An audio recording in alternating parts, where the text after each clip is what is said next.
Hello my dear students, today we will do question number 1 of exercise set 3.1. Question number 1 is the merchant in the port city of Lothal is exchanging bags of spices for copper ingots. He receives 15 ingots for every 2 bags of spices. If he brings 12 bags of spices to the market, how many copper ingots will he leave with? Question क्या कह रहा है कि एक merchant है जो कि लोथल में कॉपर इंगोट्स के बैग्स के बदले स्पाइसेस के बैग्स को एक्सचेंज कर रहा है. So Lothal is a place in near Ahmedabad in Gujarat and वो वहाँ पे अपने स्पाइसेस के बैग्स लेकर आया है. पर इंगोट्स यानी कि जैसे अभी हमारे पास गोल्ड बार्स होते हैं ना, वैसे ही कॉपर के बार्स होते थे उस टाइम पे. तो वो अपनी जो स्पाइसेस हैं उनके बदले कॉपर इंगोट्स को एक्सचेंज करने आया था. He receives 15 ingots for every 2 bags of spices. यानी कि जब वो 2 स्पाइसेस के बैग देगा तो उसको 15 इंगोट्स मिलेंगे. अगर वो टोटल 12 बैग ऑफ स्पाइसेस लेकर आया है मार्केट में तो उसको टोटल कितने इंगोट्स मिलेंगे?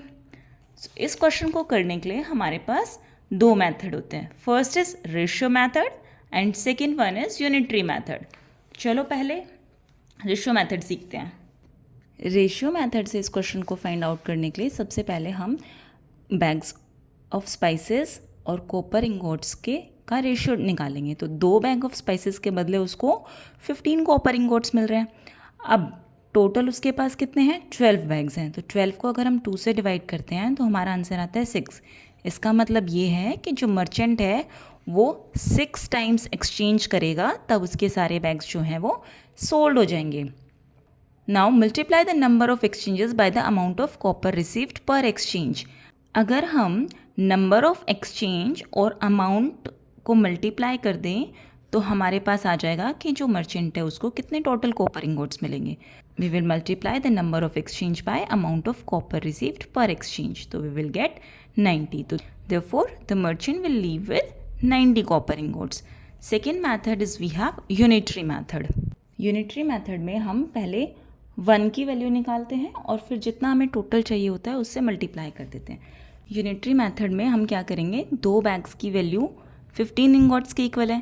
तो 1 बैग की वैल्यू कितने के इक्वल हो जाएगी? ये इधर आके डिवाइड हो जाता है. सो 1 बैग की value equals to 15/2 ingots.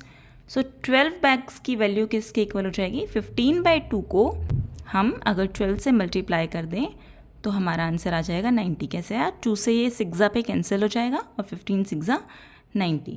So can you see, दोनों ही केसेस में जो मर्चेंट है उसके पास 90 इंगॉट्स आते हैं, है ना. आपको जो मेथड इजी लगे आप उस मेथड से क्वेश्चन कर सकते हैं. And don't forget to tell me in the comment section which method you find easier, the ratio method और the unitary method. Subscribe for more amazing videos.